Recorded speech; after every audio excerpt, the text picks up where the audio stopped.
Assalamualaikum warahmatullahi wabarakatuh. Bismillahirrahmanirrahim. Nahmaduka ya ghafuru ya syakuru wa salli wa sallim barik ala sayyidina maulana Muhammadin wa ala alihi wa sahbihi asma'in nama ba'du. Kula namung badhe matur mungkin wasiat-wasiatipun Mbah Mun sing terkait nikah. Iki khusus kangge Mas Tahsin kalian Mas Abi Darda. Karena kula nu nekuni ilmu tafsir. Kula niku ilmu paling kula kenang saking Mbah Mun tentang ilmu tafsir niku pengganti kata. Ini ki Mas Tahsin kalian Mas Darda. Tentang nikah nih, tapi wonten kalimat utawi kata utawi lafat napa la istilahipun. Niku tenggene Quran niku nak ngistilahno nikahul mukminah niku digenti kata al jannah. Jannah maknane swarga. Dados mestine ayat itu ngeten, umpama boten Quran niku bunyine ngeten. Wala tangkihul musyrikati hatta yu'min. Wala amatum mukminatun khairum min musyrikati walau a'jabatkum. Mun sak teruse ngantos ulaika yad'una ilan nar wa wallahu yad'u ilal maghfirah.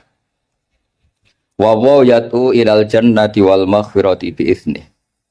Dados Allah niku nglarang nikahul musyrikah, nikahi wong wedok sing musyrikah. Terus Allah matur ulaika yatuna ilan nar, kena anti nikahi wong musyrikah iku padha karo ngajak ning neraka. Terus Allah dawuh wa yatu ilal jannati wal maghfirati bi izni. Mestine cara alur kata niku wa yatu ila nikahil mukminah. Jadi orang-orang di luar sana niku ngutus jenengan nu nikahi wong kafiroh, wong kafir. Allah ngutus nikahi tiyang napa mukminah.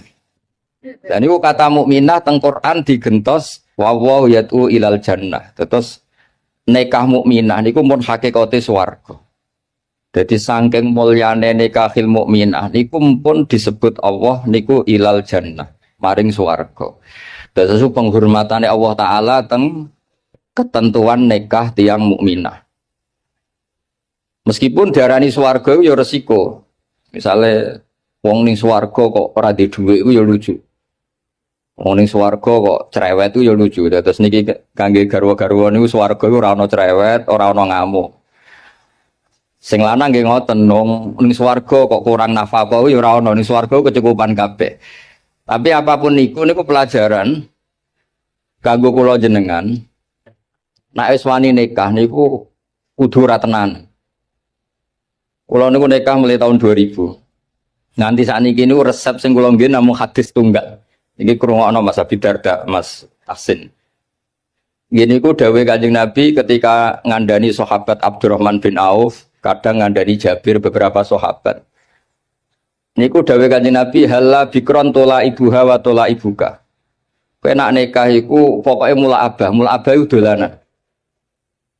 Sebagian riwayat halla bikron tudhahikuka wa tudhahikuha. Kowe rabi prawan, kowe ya guyu, dekne ya guyu. Sebagian riwayat halla bikron tuda ibuha wa tuda ibuka. Dados semua itu mengarah nek wis wani nikah niku kudu wani mula abah. Mula abah iku ora penting, ngomong sing ora penting. Dolanan. Kula ngantos sak mangke niku kula nate teng Jombang, nate teng Putih-Putih niku bojo kula ditakoki tamu niku goleki kula. Ngerti-ngerti ning Jombang, kadang ning Jakarta. Mboten nate pamit. Nggih ra disalah cara adat Jawa ra disalah, tapi berhubung ajarane niku mboten serius, akhirnya nggih mboten salah. Nah, niki ra aneh tapi berkah. Ki nak pamit wong wedok kok kaya Abdu Zaujah cara Mbah Mun kok. Ora pamit itu ya ora sopan, pamit kaya Abdu Zaujah. Ketoke ra sopan mbek budak iku mulya ora sopan. Terus niki mboten nasihat niki cerita mawon, sampean nglakoni nggih monggo, mboten nggih mboten napa-napa. Karena seninya nikah niku pancen mula abah. Mboten penting misalnya Mas Tahsin mikir urip ning sarang apa ning Nganjuk ruwet. Nyai model mubalek apa model dukun ruwet, bangsa diskusi ngoten ruwet. Nak mubalek ya sak monten niku tarife, nak dukun ya sak monten. Apa model wali. Nah, kula nu seneng model wali. Model wali iku wis ora jelas tapi keramat. Terus kula niku mboten nate model mubalek mboten nate, model dukun mboten nate. Model wali pokoke rezeki kok pangeran, sore pasrah pangeran pun beres. Tapi kalau niku percaya hukum akhlak. Mulane kula purun rawuh teng mriki jenengan matur nuwun Pak Zam. Pak Zam niku guru MGS paling lami. Guru mboten nate mas saya, mau diundang guru terus. Murid-muridnya Gus Naji, Gus Ubab mau diundang Kiai, Pak Zam tuh diundang Pak Zam. Terus guru paling nom. Murid-muridnya mau diundang Syekh. Gus Naji ngundang Syekh. Tapi Pak Zam diundang Pak Zam. Sing ra diawet nang kirane nggih kula nganti sakniki jek diundang Gus ora dibejo. Dadi nek salah ya pantes wong isih Gus dereng Kiai. Tapi Gus ku kalah mbek Kiai. Tapi Kiai mbek Gus nggih hormat ya serwet ta niku. Terus kula suwun niki resep kula sedanten sing nikah, aja geman tenanan. Donya iku la ibun walah, donya iku ora usah tenanan. Sing tenanan ikhlas. Kula bolak-balik dikandani Mbah Mun. Kowe ngiyai tenanan iku bento, sing tenanan ikhlas.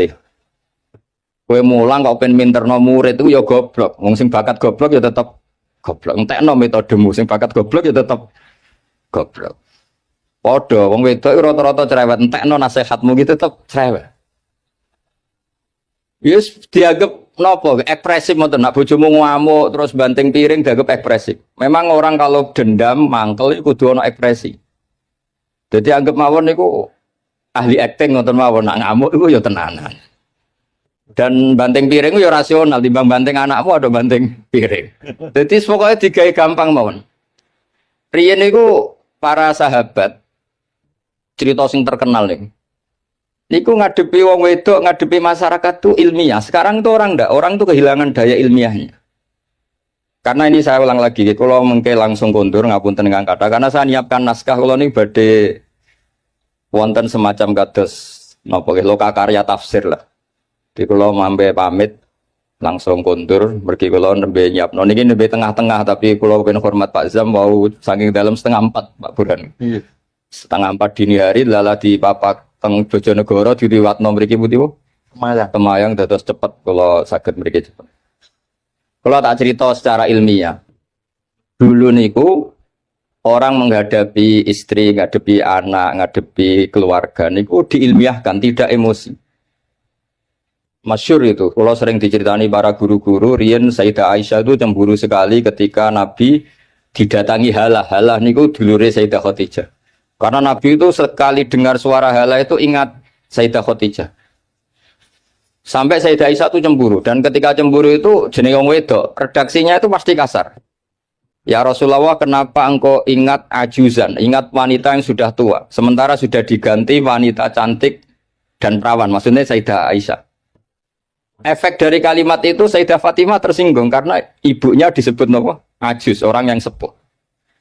Akhirnya Nabi ini membiarkan Aisyah mergi puas sakit menyebut Sayyidah Khadijah ajuz. Tapi menghadapi Fatimah, Sayyidah Fatimah ini juga perempuan, nggak terima kalau ibunya disebut ajuz. Niku Nabi cara menghadapi ke ilmiah.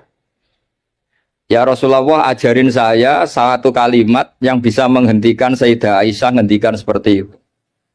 Jawab Nabi geringan oleh jawab Nabi. Kandhani Aisyah, ibumu luwih top, mergo rondo untuk Joko. Kowe ayu kaya apa iku kowe perawan untuk duduk. Jadi enteng mawon, ngadepi niku enteng tuh. Ora kok terus kualat yen ngomong ngono meneh mboten. Wong wedok diancam kualat tuh mboten ngefek pun ngerti lho. Mboten ngefek. Jadi dihadapi secara ilmiah. Akhirnya Aisyah mikir, wong aku ayune ngene piye-piye untuk Kanjeng Nabi pun gadah garwa. Khadijah pun rondo angsal napa? Joko. Mun baton niku Sayyidah Aisyah mun mboten nate bakas-bakas malih. Jadi dulu itu orang itu menyelesaikan sesuatu dengan ilmiah. Kalau bolak-balik matur, kowe nak di bojo lagi ngamuk, iku berkah gede. Mergo nak ngamuk iku paling biayane mau sabar tok. Tapi nak rukun malah ngajak neng mall mahal. Jadi podo-podo sampai untuk ganjaran kan sabar ya untuk ganjaran. Neng mall nyeneng bojo ya untuk ganjaran. Tapi untuk ganjaran neng mall kan mahal. Nak sabar buat apa? Biaya. Ya rada jantungan sidik ngoten mawon, tapi kan buatan biaya.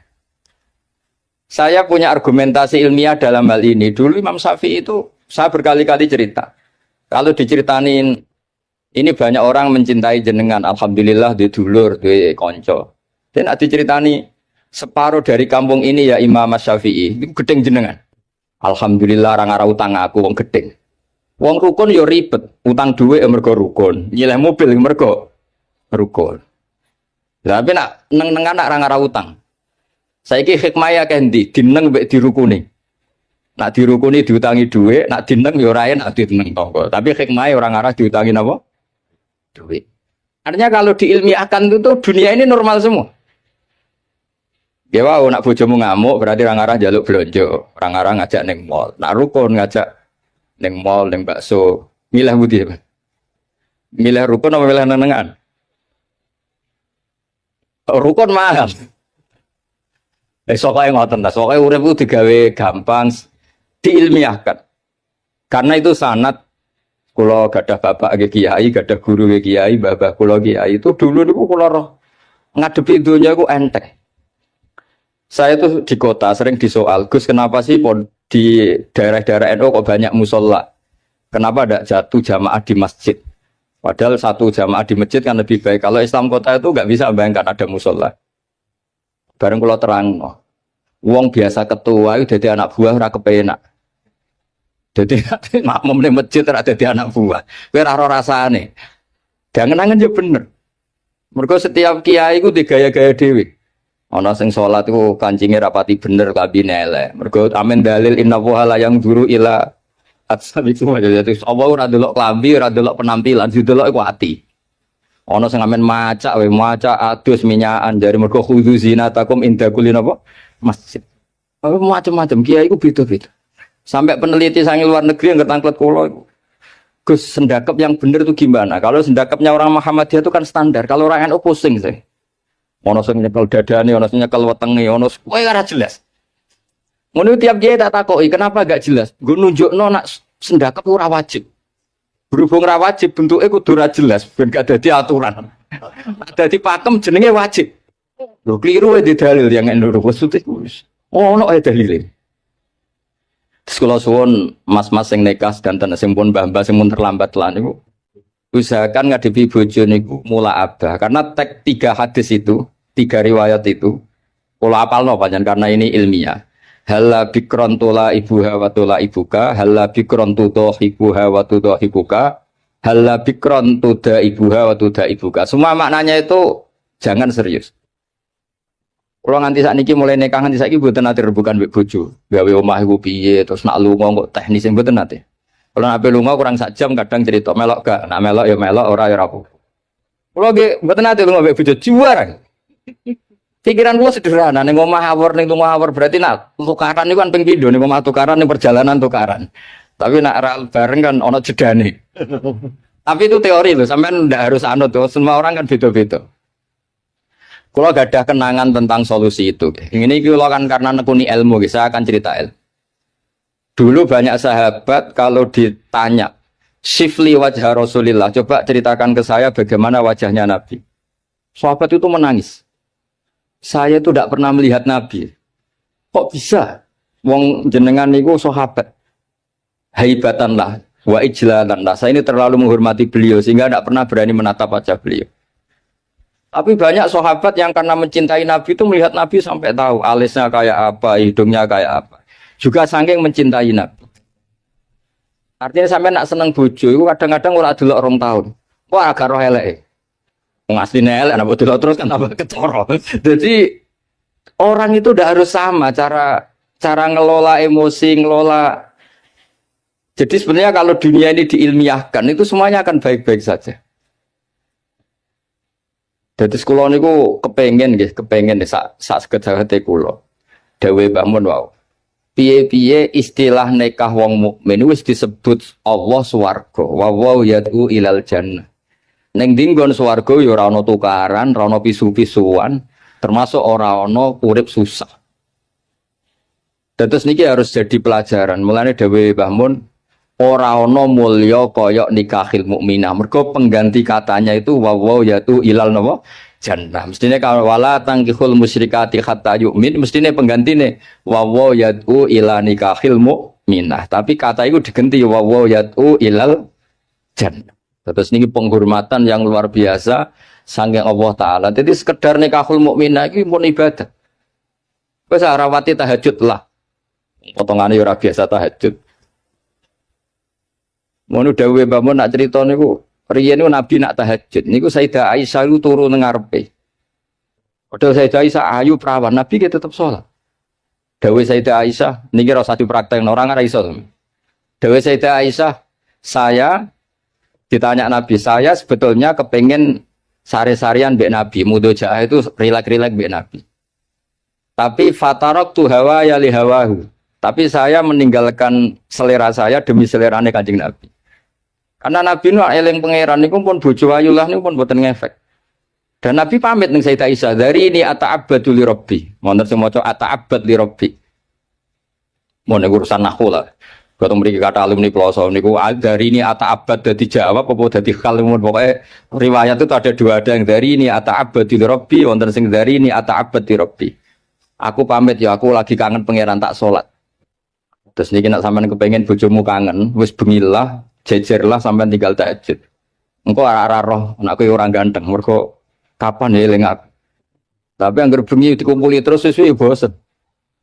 Terus riyen niku terus riwayat-riwayat tentang Assalamualaikum daraqaumil mukminin wa inna insyaallah bikum lahiqun. Niku kata kitab nerangno Nabi keluar saking dalem. Naluri seorang istri ini wedi nak Nabi ini teng garwa liyane, wong Nabi garwane kata. Delalah diikuti ternyata Nabi itu teng baki.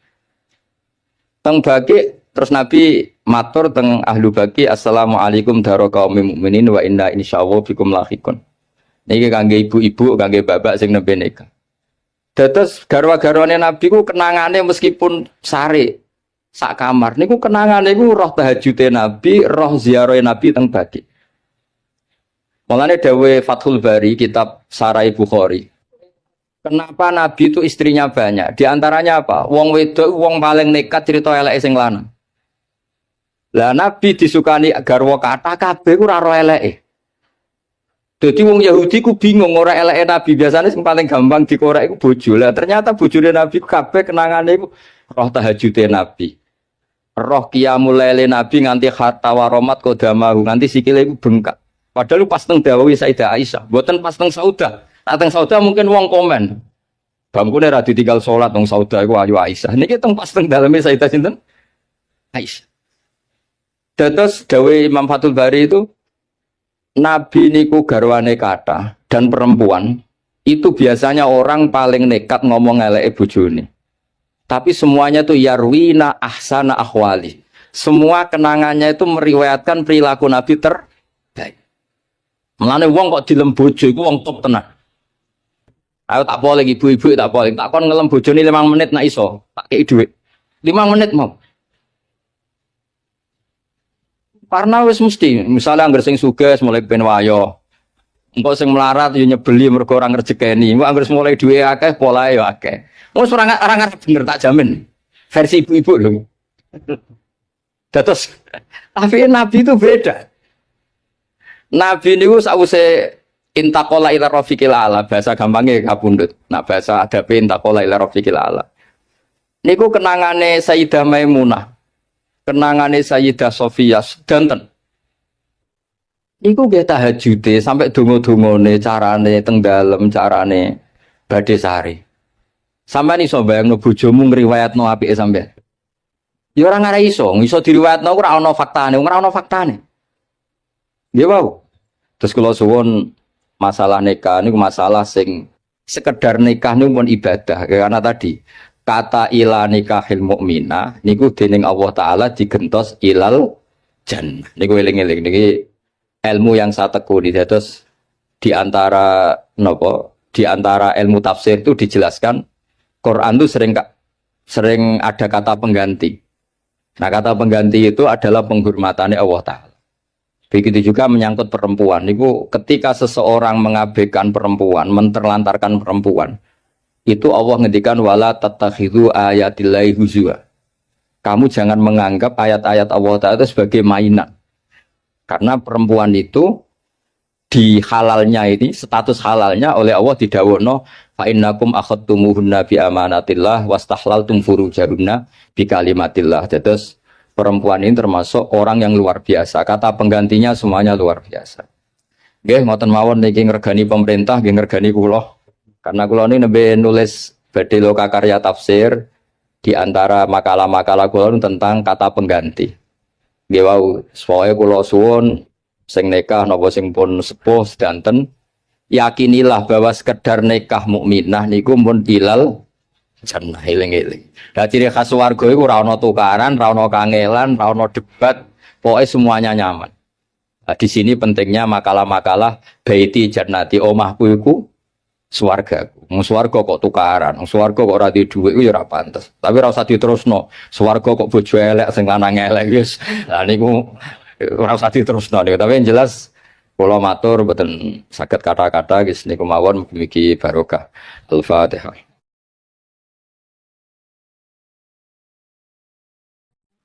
Dulu itu ulama itu ya rileks. Di antara tulisan Syekh Nawawi, saya ini termasuk pengagum Kiai Nawawi karena Kiai Maimun putra Kiai Zubair itu saking senangnya Kiai Nawawi itu naskahnya itu banyak tentang Syekh Nawawi.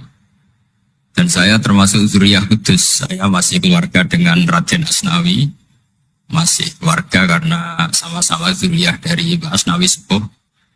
Itu yang akhirnya menikah Nyai Hamdana yang dulu pernah dinikah Syekh Nawawi.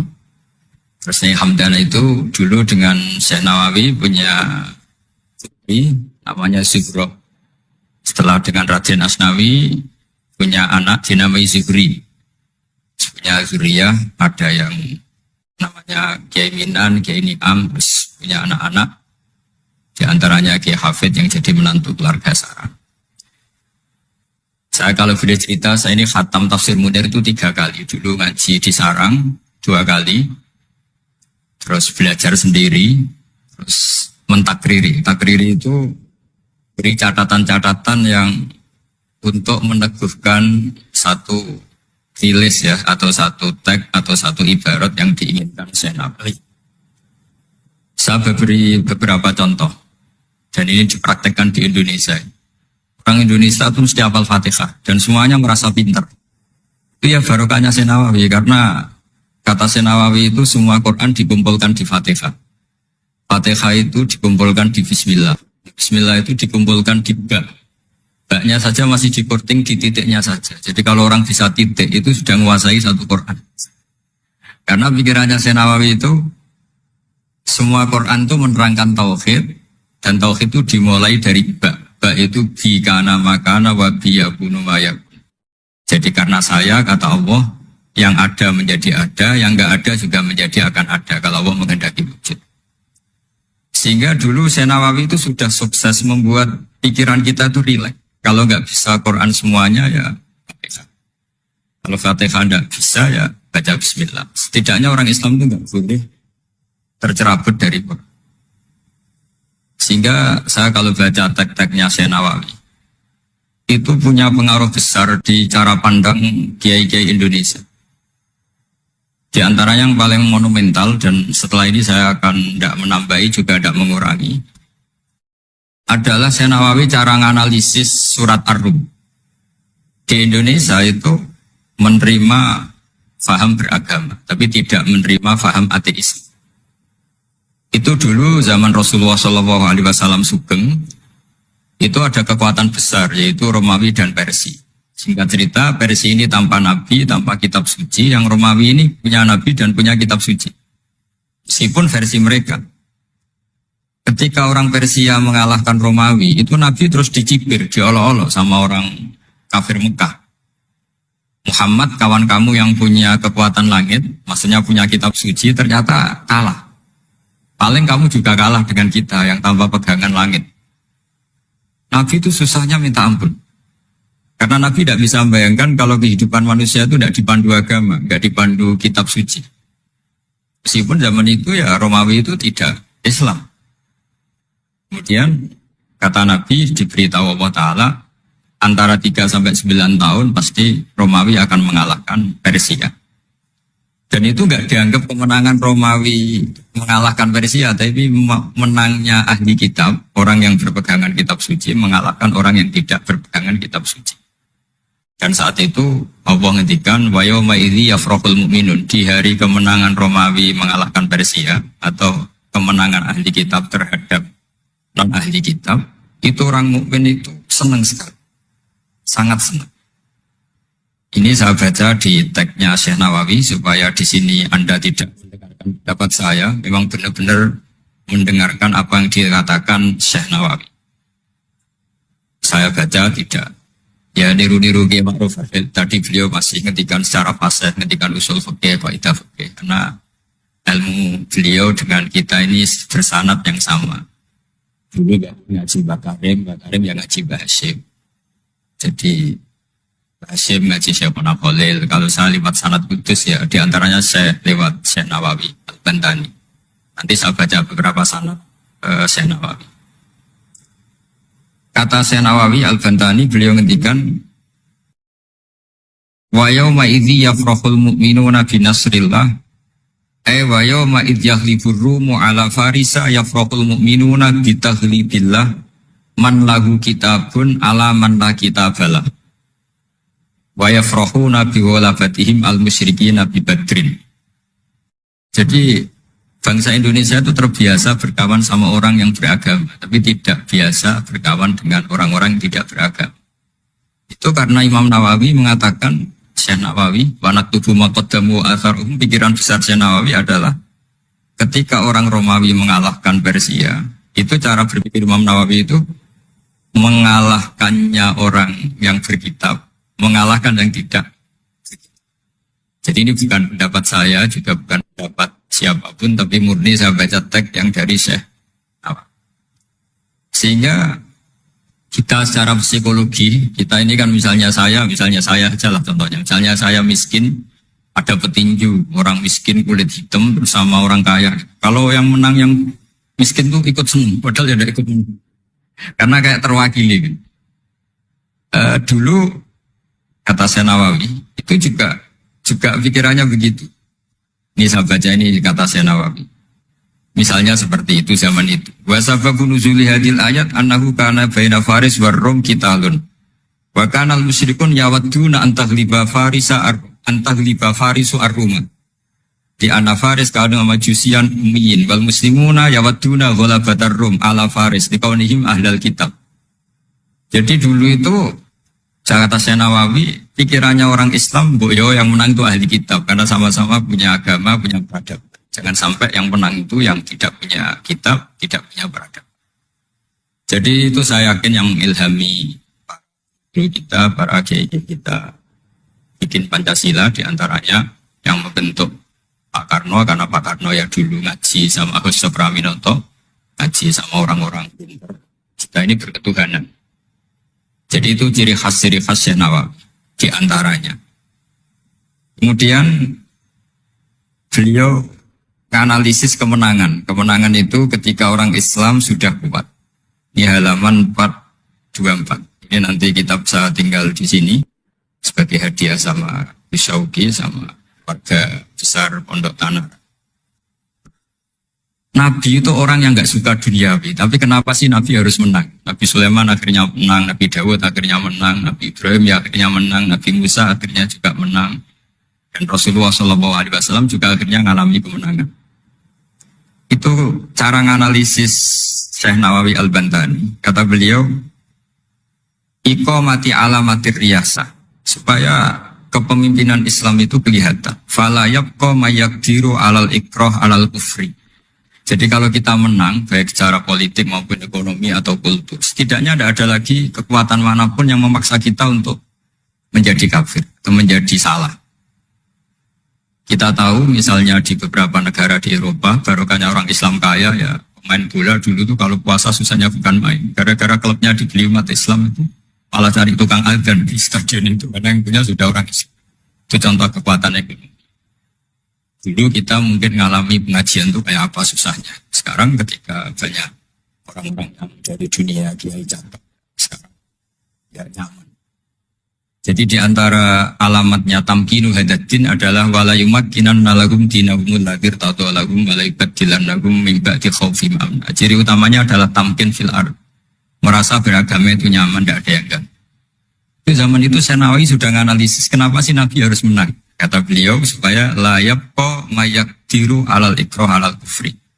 Ini tafsir di ayat wa yahdiyaka sirata mustaqima ketika Syekh Nawawi menerangkan kenapa Nabi harus menang di halaman 24 surat Al-Fatihah. Jadi itu sisi-sisi betapa Syekh Nawawi itu luar biasa. Terus menyangkut kiblat. Dulu ramai sekali di Indonesia kalau kiblat harus presisi betul, harus ditertibkan betul. Tapi ternyata masjidnya para wali dan para orang-orang soleh itu ya kayaknya asal madep mulon itu ada yang komentar itu kenanya Afrika atau Mesir entah. Tapi Syekh Nawawi zaman itu ngendikan setelah beliau cerita presisi, beliau ahli falak. Saya tahu banyak keahlian beliau falak karena saya punya kitab gurunya Syekh Nawawi. Namanya Syiarus Salikin, itu karangan beliau, Syekh Abdus Somad. Itu kata beliau, selain menukil pentingnya presisi kiblat, tapi beliau tetap menukil itu ngutip. Waruwiya an Ibni Abbasin annahu qol al-baitu kiblatun li ahlil masjid, wal masjid kiblatun li ahlil haram, wal haram kiblatun li ahlil masyriq wal maghrib. Wahada qaulu Malik. Jadi karena orang Jawa itu rata-rata kiai itu mesti baca tafsir Munir, sehingga ya dianggap enteng saja. Ya sudah lah, pokoknya kira-kira madhep mulon itu. Karena kalau masjid dipresisikan detail, nanti pertanyaannya juga yang sudah mati-mati harus dipresisikan. Karena wajib madhep kiblat itu tidak hanya sholat, tapi juga orang yang sudah meninggal itu bisa ribet itu. Ya kalau yang mbahnya wali, jenazahnya masih utuh. Kalau yang nggak wali kan sekliwat itu, karena sudah nggak ada bentuknya. Makanya dulu ada bionanya kiai mau dipindah itu, butuhnya nggak boleh. Jangan, kalau mbah saya wali, saya keren, jasadnya utuh. Kalau mbah saya ada wali. Jadi ya, tapi apapun itu saya cerita betapa efek dari pikiran besar Syekh Nawawi itu mempengaruhi kita. Sehingga dulu masjid-masjid, musola-musola itu ya tetap hati-hati lah. Tapi ya tetap saja agak longgarnya. Nah beliau tetap mengutip wal haram kiblatun lil ahlil masyriq wal maghrib. Jadi tidak hanya Mekah dengan makna Ka'bah atau dengan makna Masjid Haram, tapi semua tanah. Dan itu bisa 25 atau 20 kilo persegi. Kemudian ini biar benar-benar halnya Syekh Nawawi. Jadi saya tidak cerita pikiran saya, tapi murni cerita Syekh Nawawi, murni cerita Syekh Nawawi. Saya punya naskah banyak karena memang saya nekuni betul. Saya khatam, kalau nggak 3 kali saya khatam tafsir Munir. Ketika beliau menafsirkan fa inna hizballahumul ghalibun, ini favorit saya di Syekh Nawawi. Pasukan Allah itu pasti menang, ya. Pasukan Allah itu pasti menang. Tapi beliau dengan unik menjelaskan, ini supaya benar-benar Syekh Nawawi ya, tidak menambahkan, tidak mengurangi. Di halaman 278. Jadi ngaji pakai kitab itu untungnya 2. 1 mengutip, 2 terus gak usah mikir gitu. Jadi baru saya mikir nanti salah di depan orang-orang pinter, malah sakit atau goblok gitu. Jadi kalau nukil kan aman. Paling salahnya salah baca. Kayaknya enggak, saya pernah ngaji 3 kali. Kayaknya enggak, tapi kalau misalnya salah itu apa. Bismillahirrahmanirrahim. Fa inna hizballahumul ghalibun. Syekh Nawawi wa may yattakhidum terus hum al-ghalibuna ala a'daihim bil hujjah fa innaha mustamirratun abadan amma bisolah wa daulah faqad dighlabun. Ini termasuk yang unik dari Syekh Nawawi. Kata beliau, Islam itu akan selalu menang secara argumentatif. Ada sekolah perbandingan agama, ada kajian agama. Asal yang dikaji Islam ya, bukan orangnya. Kalau orangnya ya macam-macam. Itu pasti argumentasinya itu meyakinkan karena hujah bahwa Allah itu satu, bahwa kita harus berakhlak, kita harus meninggalkan narkoba, harus meninggalkan perzinahan. Itu argumentasinya mantap, secara uluhiyah mantap, secara sosial juga mantap. Tapi kalau secara kekuatan politik mungkin akan selalu ada, meskipun inginnya kita tidak ada, orang-orang Islam yang minoritas di negaranya, atau dengan tanda kutip tertindas di negara. Zaman itu Syekh Nawawi sudah ngendikan, yang pasti menang itu bil hujjah fa innaha mustamirratun abadan. Ini di halaman 278. Amma bisolah wa daulah fatadizatun. Kalau kekuatan struktural negara atau politik atau ekonomi, ya namanya hukum sosial ya kadang kalah. Dan itu dibuktikan secara lahir. Dulu Rasulullah itu pernah kalah di perang Uhud secara lahir. Ya karena itu fisik. Tapi kalau argumentasi logika Islam itu tetap kul falillahil hujjatul baligh. Logika Islam adalah logika yang kelima. Saya kalau didatangi beberapa dosen dari Jogja, saya sering cerita. Logika Islam yang paling kelima itu diantaranya saya sering memberi contoh. Ini misalnya saya megang kertas, ini besi. Pasti orang itu bilang besi sama kertas itu kuat besi. Tapi Anda salah. Secara materi memang besi lebih kuat ketimbang kertas. Tapi masalahnya yang mengendalikan saya ingin menghancurkan besi, sementara ingin menyimpan. Artinya Islam itu mengajarkan kita itu kabeh biadillah. Apa artinya besi kalau di bawah rencana dihancurkan? Apa lemahnya kertas ketika rencananya diabadikan? Nah, ini pentingnya Islam. Artinya apa? Ketika Islam bilang al-amru biadillah, itu tidak bisa ditawar. Meskipun apapun kekuatannya tetap menang Allah. Seperti tadi, saya megang besi sama megang kertas. Orang tak tanya pasti bilang kuat besi.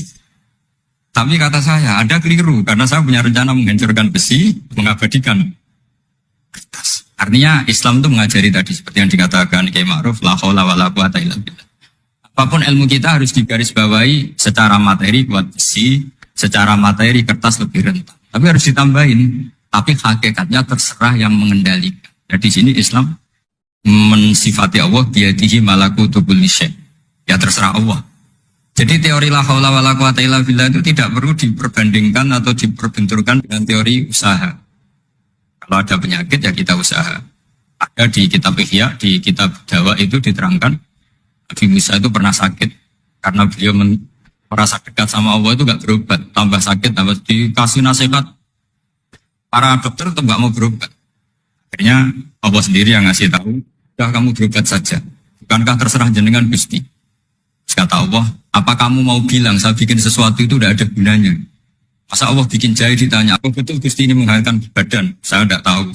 Saya bikin juga agak jelas. Kan nggak mungkin seperti itu. Tetap kata Allah, fa'ena atau hikmati. Lalu hikmah saya bikin sesuatu dengan fungsi tertentu, lalu gunanya apa? Kalau semuanya tidak ada gunanya.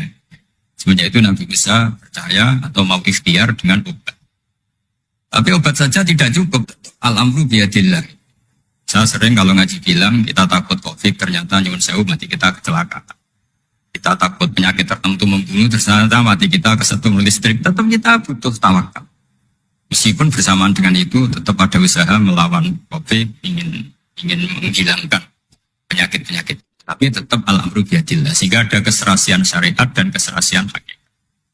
Tapi saya pastikan Syekh Nawawi ini memang luar biasa. Jadi beliau menghentikan banyak hal yang menurut saya itu luar biasa.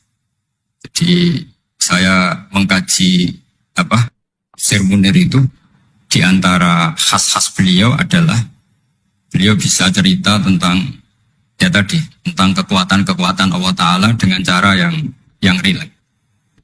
Kemudian kenapa kiai-kiai Indonesia itu ngadepi orang fasik itu tenang, tidak langsung antipati seakan-akan fasik selamanya. Yang soleh juga tidak jumawa seakan-akan soleh sampai mati. Karena kata saya Nawawi itu ketika menafsirkan wa yu'adzibal munafiqina insya'a aw yatub. Namanya hukum sosial sudah saja yang sekarang fasik suatu saat soleh, yang sedang soleh suatu saat fasik. Karena Allah itu bisa saja merubah. Orang munafik yang kayak apa biadabnya, kayak apa salahnya, itu Allah ketika cerita tentang dirinya wa yu'adzibal munafiqina insya'a.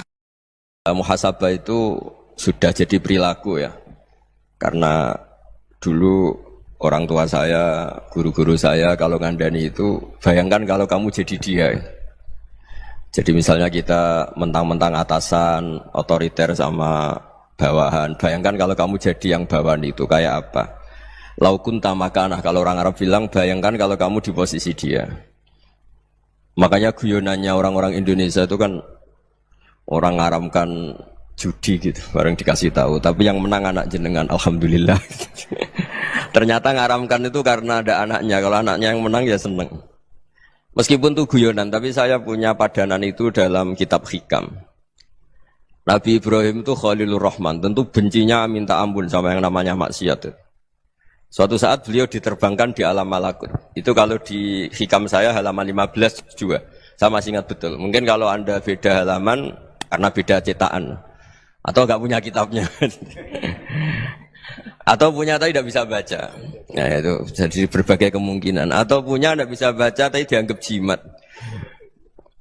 Atau digo pencitraan, banyak itu kaji-kaji tidak bisa baca kitab tapi di ruang tamunya kitabnya besar-besar. Pencitraan itu, tapi ya bagus lah, nggak apa-apa untuk syiar. Setelah diterbangkan di alam malakut, diperlihatkan sama Allah, ada orang pezina, ada orang syaribul khomri, ada orang mabuk, ada orang macam-macam. Allah tanya sama Nabi Ibrahim, bagaimana pendapat kamu Ibrahim tentang mereka yang maksiat? Kata Nabi Ibrahim, ya Allah habisi saja mereka, mereka hidup di bumi engkau, makan rezeki engkau, kemudian mereka tidak taat sama engkau. Singkat cerita di fase itu, saya ulang lagi di fase itu, Allah nurutin. Sampai sekian peristiwa, mungkin 3 atau 4.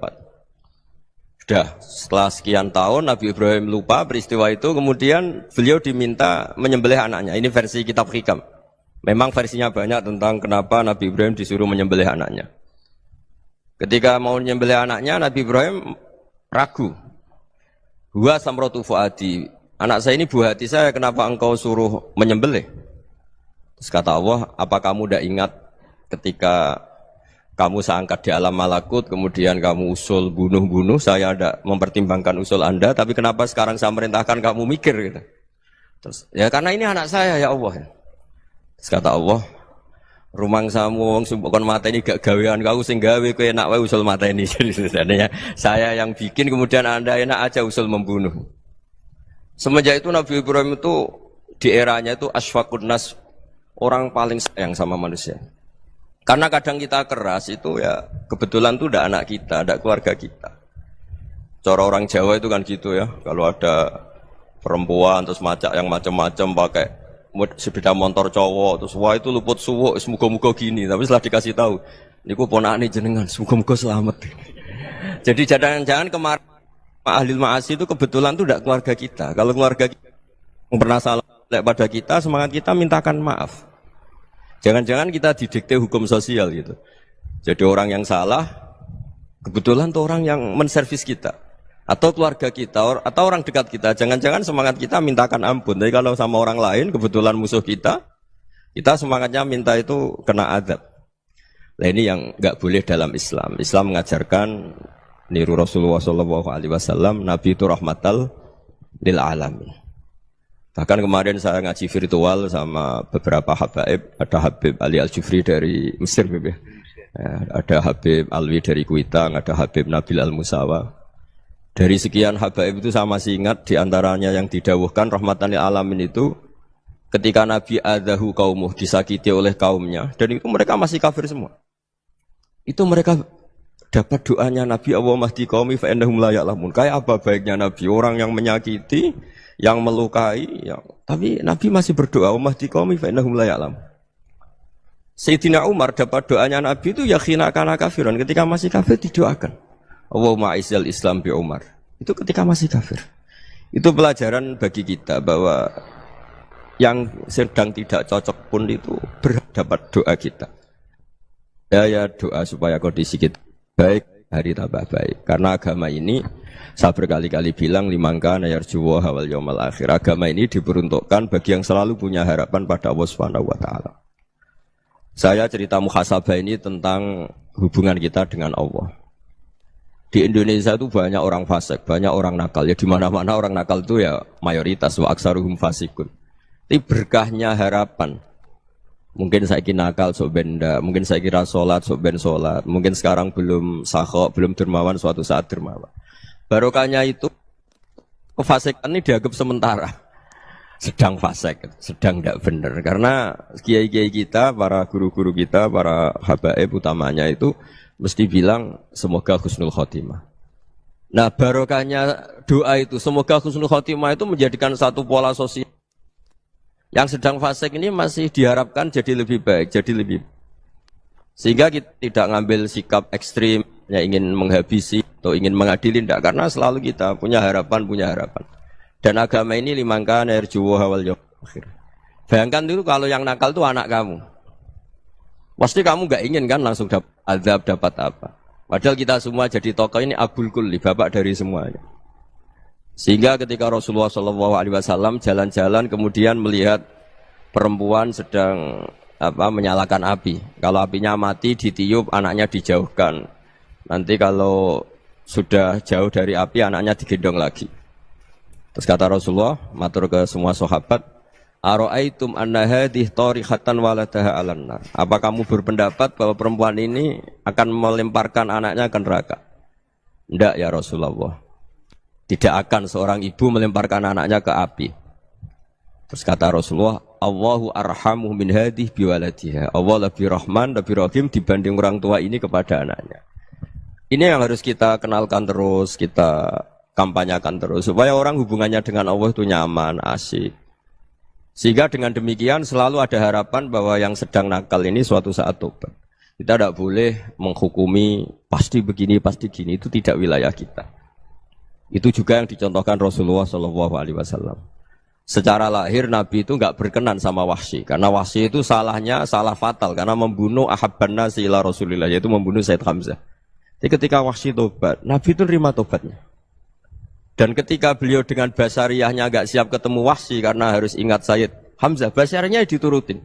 Oke, kamu iman saya turutin, tapi jangan sering ketemu saya. Karena kalau ketemu kamu saya masih ingat sama paman saya Said Hamzah. Kita bisa ngelola seperti itu. Kita tidak cocok sama orang, bagaimanapun mereka umat Rasulullah SAW, kita tetap mencintai mereka. Misalnya kalau beda agama, mereka sama-sama orang Indonesia, kita mencintai mereka atas nama warga Indonesia. Tapi kalau misalnya potongannya ora cocok, beda kultur, bawaannya itu mangkelno cara Jawa, ya bisa diilmoni, jangan ketemu. Wong sudah tidak cocok, ini ketemu nyari solusi, roh ini tok seneng itu kan ya repot itu. Ya sudah kalau nggak pati cocok ya jangan sering ketemu. Dan itu kita bisa memanage seperti itu tuh bisa. Saya berkali-kali cerita tentang Imam Syafi'i. Kalau dikasih tahu ya Imam Abu Abdillah, panggilannya Imam Syafi'i, tetangga anda ini ternyata banyak yang nggak senang anda. Jawabnya beliau senang. Ya bagus kalau nggak senang saya, ndak utang saya katanya. Jadi gara-gara sampean seneng aku ngatur aku ini kan. Dan mungkin sampean rasa seneng kan ya enak. Jadi hidup itu dianggap happy. Kalau seneng ya teman silaturahim, kalau nggak seneng ya nggak bakal utang.